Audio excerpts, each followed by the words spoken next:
Welcome back to the VybeShift Podcast. This next arc is different. It isn't about striving. It isn't about becoming. It isn't about chasing enlightenment, success, validation, or even healing. It's about staying. Staying when it'd be easier to run. Staying when your nervous system wants to bolt. Staying when the ego demands distance. Staying when the story says you've done enough. There's a version of you that leaves when things get uncomfortable. There's a version of you that disconnects when love feels risky.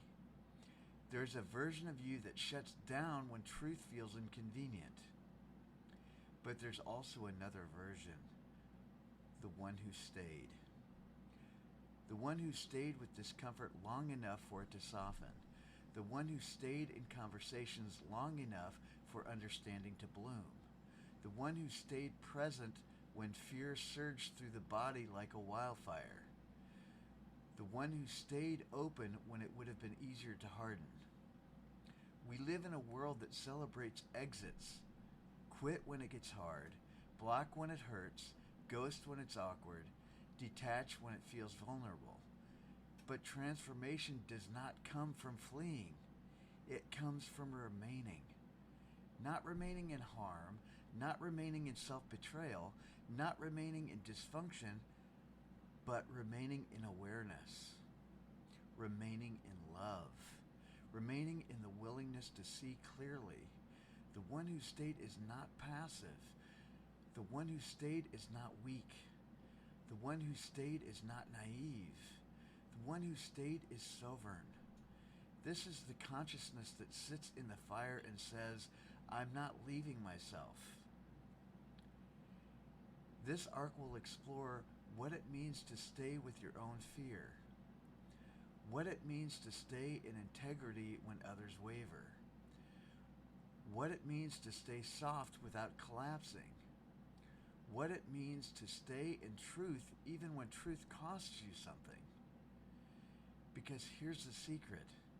The life you want is built by the version of you that stayed. Stayed in the workout, stayed in the healing, stayed in the discomfort, stayed in the conversation, stayed in the silence, stayed in the self. And perhaps most importantly, stayed in love. This arc is not about clinging, it's about conscious presence. It is about the radical act of not abandoning yourself when your nervous system screams. It is about the discipline of devotion, not to a person, not to an ideology, not to an outcome, but to the highest version of who you are becoming.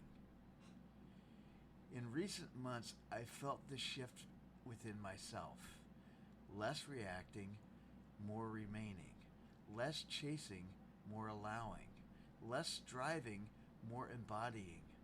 There is a steadiness that comes when you realize you don't need to escape this moment. You only need to stay with it long enough to understand it. That is what we are stepping into. This arc is not loud, it is grounded. It's not flashy, it is faithful. And by faithful, I mean fidelity to life itself. Not to fantasy, not to fear, not to projection, but to the raw, breathing, imperfect moment in front of you. The one who stayed is not the hero of the story. The one who stayed is the presence beneath the story. So as we begin, I invite you to ask yourself, where have I left myself before it got good? Where have I abandoned myself when it got hard? Where have I confused intensity with truth? Where have I mistaken escape for freedom? And more importantly, where am I ready to stay now? Welcome to the one who stayed. Let's begin.